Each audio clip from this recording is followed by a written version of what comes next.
झारखंड का सबसे hot seat कहे जाने वाले बरहेट विधानसभा, जहां पे मुख्यमंत्री खुद चुनावी मैदान में उतरे हुए हैं और उनके अगेंस्ट में, माने उनके विरोधी, एक कम अनुभवी, उम्र में भी बहुत कम, और बीजेपी से जिनको बीजेपी ने अपने दांव लगाया है मैदान में उतारकर, गवालियन हेम्ब्रम को। आइए मैं गवालियन हेम्ब्रम से बात करते हैं। गवालियन जी, सबसे पहले आपको मैं ये पूछना चाहूँगा कि मुख्यमंत्री एक बहुत बड़ा चेहरा, और आज बीजेपी आप पे जो है बहुत बड़ा एक जुआ दांव पे लगाया है, क्या कहेंगे आप? सबसे पहले कशिश न्यूज के सभी सहयोगियों को, आप लोगों को मेरी ओर से जोहार, और पूरे दर्शक दीर्घा को, सिद्धो कानू, चांद भैरव, फूलो झानों की ओर से मैं धन्यवाद समर्पित करता हूं।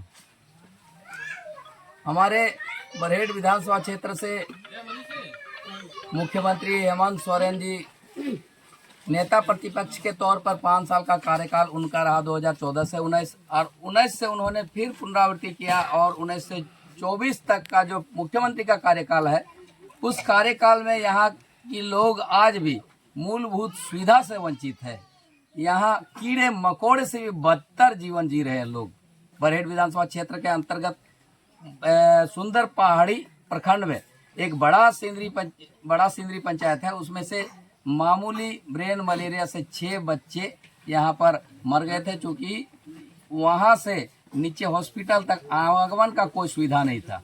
इसीलिए मैं इस बार इन मुद्दों को लेकर के, जमीन के मुद्दों को लेकर के, 35 साल के कार्यकाल में जो झारखंड मुक्ति मोर्चा ने बरहेट विधानसभा के साथ छल किया है, दलित, शोषित, वंचित वर्ग को न्याय से वंचित रखा है, उसकी आवाज़ बनने के लिए मैं आज जनता के साथ ये गुहार लगाता हूं और उनको जगा रहा हूं, और निश्चित रूप से जनता भारतीय जनता पार्टी के साथ है और इस बार विजय निश्चित है।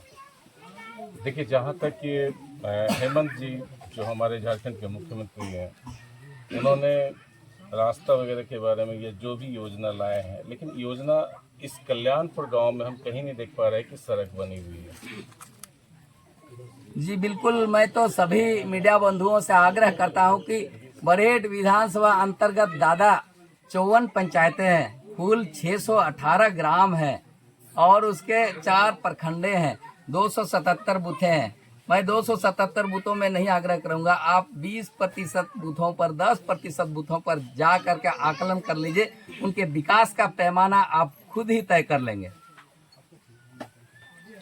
फिर भी गवालियन जी, मैं एक चीज़ फिर आपसे पूछना चाहता हूँ कि इतनी बड़ी अंदर शक्ति आपको कैसे आई कि आज एक सीएम के साथ जो है आप कैसा अनुभव कर रहे हैं इस समय? मैं तो बहुत सामान्य अनुभव कर रहा हूँ। मुझे किसी भी तरह की प्रेशर, किसी भी तरह का वो महसूस नहीं हो रहा है जिस तरह से होना चाहिए। यहाँ पर बरहेट विधानसभा की जनता, मैं बहुत ग्लानि महसूस करता हूँ कि 35 साल के कार्यकाल में मैं उस विधानसभा से आता हूँ जहाँ पर मुख्यमंत्री का क्षेत्र है। आप स्वास्थ्य केंद्र देख लीजिए, पतना प्रखंड के अंतर्गत आप आए ही हैं, तो यहाँ पर 10 किलोमीटर पर पतना प्रखंड का सामुदायिक स्वास्थ्य केंद्र होगा। बरहेट, जहाँ बरहेट विधानसभा है, वहाँ का स्वास्थ्य केंद्र भी देख लीजिए, वहाँ पर आपको रेफर लेटर के अलावा कुछ नहीं मिलता है। महिलाओं का प्रसव का भी वहाँ प्रबंध नहीं हो पाता है। सामान्य सा वहाँ पर CT स्कैन और अल्ट्रासाउंड की व्यवस्था नहीं है, और जहाँ तक आप भवन की बात करेंगे तो अरबों रुपया का भवन बना हुआ है। तो ये क्या दर्शाता है? आपने 5 साल के कार्यकाल में स्वास्थ्य, चिकित्सा, किसी भी तरह का, शिक्षा की तो अगर बात करें तो हम, अगर आपको ये बच्चे जो हैं, सभी बच्चे विद्यालय तो जाते हैं 8वीं कक्षा तक, अपर प्राइमरी सेक्शन के विद्यालय खुले तो है, लेकिन 8वीं कक्षा के बच्चे आपको परिचय तक नहीं दे पाएंगे। तो शिक्षा का क्या दुर्दशा है। सबसे बड़ी शिक्षा होती है, और उसका ये दुर्दशा का जिम्मेवार कौन है? हमारे माननीय मुख्यमंत्री हेमंत सोरेन जी हैं।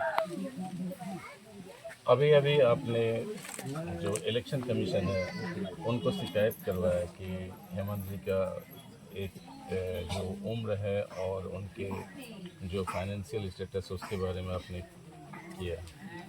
जी बिल्कुल, उन्होंने चुनाव आयोग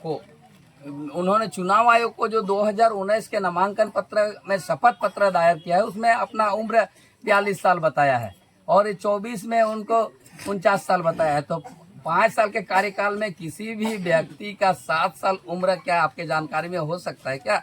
हेमंत सोरेन जी कौन सी पाठशाला में, मैं पूछना चाहता हूँ हेमंत सोरेन जी आप कौन सी पाठशाला में पढ़े हैं जहाँ पर 5 साल के अंतराल पर आपका उम्र 7 साल हो जाता है और पूरे साक्ष्य के साथ, और वो साक्ष्य मैंने ECI केंद्रीय चुनाव आयोग से बरामद किया है और साक्ष्य के साथ मैंने वो अपने पदाधिकारी को उसका शिकायत किया है। तो मैं अनुरोध करता हूं कि जल्द से जल्द उनका नामांकन रद्द होना चाहिए।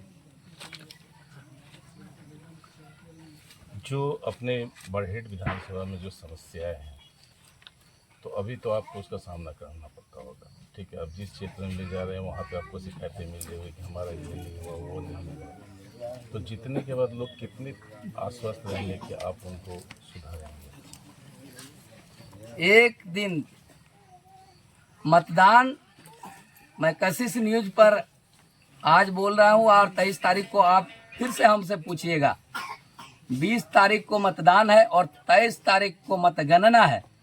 और अगर मतगणना में अगर गणित हमारे पक्ष में रहा, भारतीय जनता पार्टी के पक्ष में रहा, कमल फूल के पक्ष में रहा, मोदी जी के पक्ष में रहा, प्रदेश अध्यक्ष बाबूलाल जी के पक्ष में रहा, तो एक रात में पूरे बरहेट विधानसभा का मैं माहौल बदल दूंगा। गमाल हेमराज जिंदाबाद।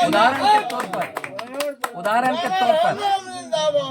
के तौर पर सर ये आपको मैं बता रहा हूं, आज आबुआ आवास में, अंबेडकर आवास में, प्रधानमंत्री आवास में और जाति आय निवास में जन्म मृत्यु प्रमाण पत्र में भी यहाँ पर के पदाधिकारी जो प्रखंड विकास पदाधिकारी के माध्यम से प्रखंड का विकास के लिए संचालित है, वो एक जन सेवक, रोजगार सेवक, CI, CO, BDO, मुखिया सारे लोग मिल करके 20,000 आवास में, जन्म प्रमाण पत्र में 500, वृद्धा पेंशन में 2,000, इस तरह सारे लोगों का राशि का दोहन किया जाता है। दलाली का यहाँ पर पूरा आडंबर फैला हुआ है। तो इस चीज को मैं जिस दिन जीतूंगा, पूरे 4 प्रखंड है हमारे विधानसभा के अंतर्गत, चारों प्रखंड में मैं पोस्टर साट दूंगा।